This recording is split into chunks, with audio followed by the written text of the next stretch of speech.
Never waste a good crisis. Because what we weathered in the last week of February 2019 was a blood-curdling dogfight between India and Pakistan that could have nuked half the global population in and around South Asia. I concede there is an element of exaggeration in what I've just said. But you know what? Big wars often get triggered by tiny accidents of judgment. So it's better to exaggerate than run the risk of getting tortured in a nuclear winter.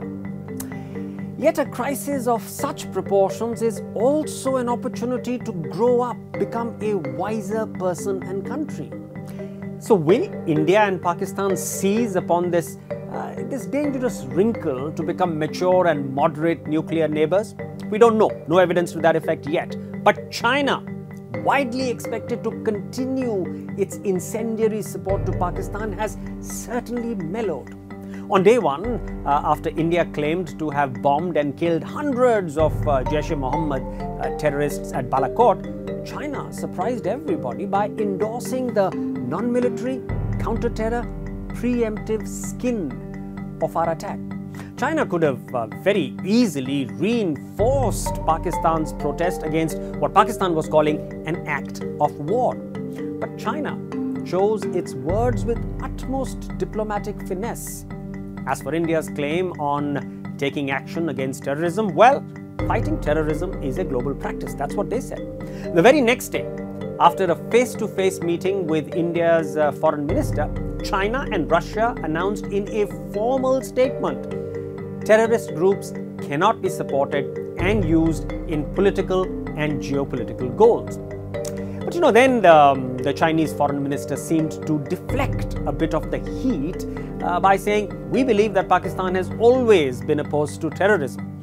While that seemed like a half step backward, China very deftly neutralized it at precisely the same moment by moving a half step forward thousands of miles away at UNSC in New York.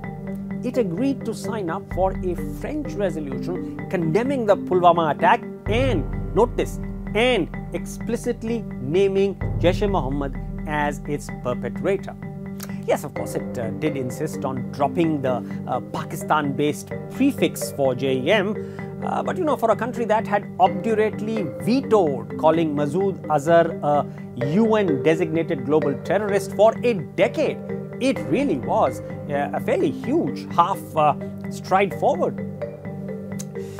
For a while now, China has been visibly moving towards the center in India-Pakistan ties. Remember, China is Pakistan's most important trading partner and biggest arms supplier. The 46 billion CPEC, that's the China-Pakistan Economic Corridor, which opened in late 2016, only reinforced the sense that China and Pakistan were teaming up against India.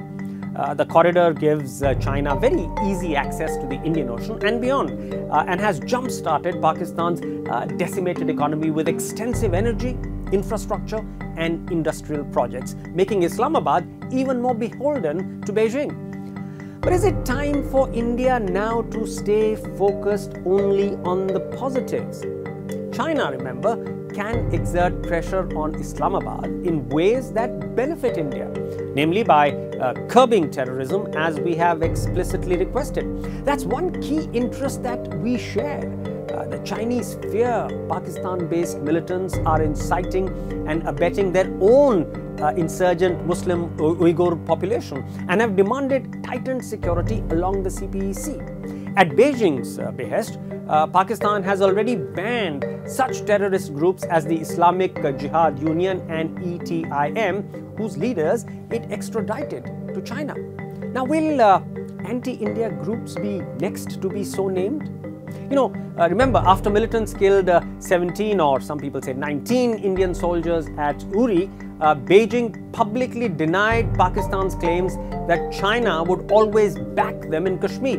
That, remember, was the first flicker of change which got strengthened in the Pulwama-induced dogfight. So China's slowly hardening stance bodes very well for future counter-terrorism collaboration between us. the Indian Army and the PLA have been conducting annual what they call hand-in-hand counter-terrorism exercises for years. Citing a growing convergence of views on terror, they have discussed sharing best practices and even intelligence. Beijing has invested heavily to become an effective peacekeeping state, putting up 7% of the UN peacekeeping budget. That's more than Canada and Spain. The Chinese are engaged not only at a policy level, debating and designing resolutions, but also increasingly in on-the-ground operations, sending enabler units to provide the backbone and infrastructure for missions, as well as what's called tip-of-the-spear frontline forces in Haiti, Sudan, Liberia and Afghanistan. Nothing is better for India's or the world's security than an engaged China, which is assuming responsibilities of global leadership.